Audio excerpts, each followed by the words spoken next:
the stag in the vineyard. They say danger can push even the proudest creature into foolish decisions. And on a quiet morning when the mist clung low over a rolling countryside, one terrified stag made a choice that would seal his fate. He had been running, hooves pounding, breath ragged, antlers slicing through branches as barking hounds closed in behind him.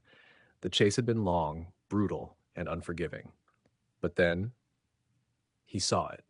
A vineyard, tucked between two hills, its leafy rows forming a maze of shadows and safety.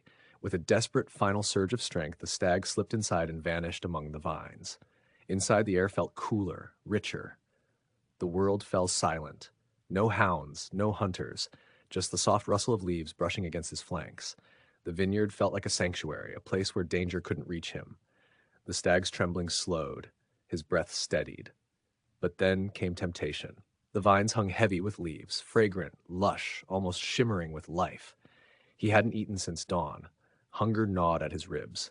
And so, telling himself just one bite, just enough to regain his strength, he reached forward and tore off a mouthful. The sweetness hit him like a shock.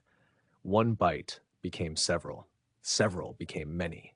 Before long, the stag was feasting, tearing the vines apart with growing abandon, forgetting the chase, forgetting the danger, forgetting everything except the richness on his tongue. Hours passed. The sun rose higher. The vineyard owner, an older man with a patient stride and sharp eyes, walked between his precious rows, checking the morning's growth. But as he turned into one lane, he froze. Leaves were stripped, vines mangled, branches hanging where they shouldn't. Someone, or something, had been here. He crouched low, studying the damage, and that's when he saw it. A single fallen tuft of fur. And nearby, shadows shifting where no breeze touched them. He narrowed his eyes. Quietly, slowly, he reached for the hunting horn hanging at his side. Deep in the vines, the stag's ears twitched. The faintest note of danger returned, but too late.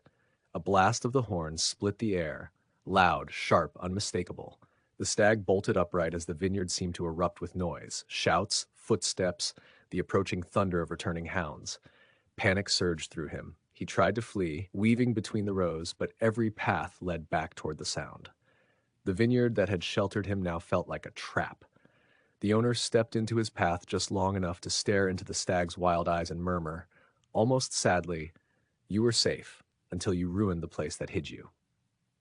And in that moment, before the hounds surrounded him, the stag understood. His downfall hadn't come from the hunters, or the chase, or the vineyard itself, but from his own ingratitude, his own carelessness, his belief that a sanctuary could be consumed without consequence. He had been saved, but he hadn't respected the thing that saved him. And that mistake, in the end, cost him everything. If you enjoyed this story, please remember to like, share, and subscribe to help the channel grow.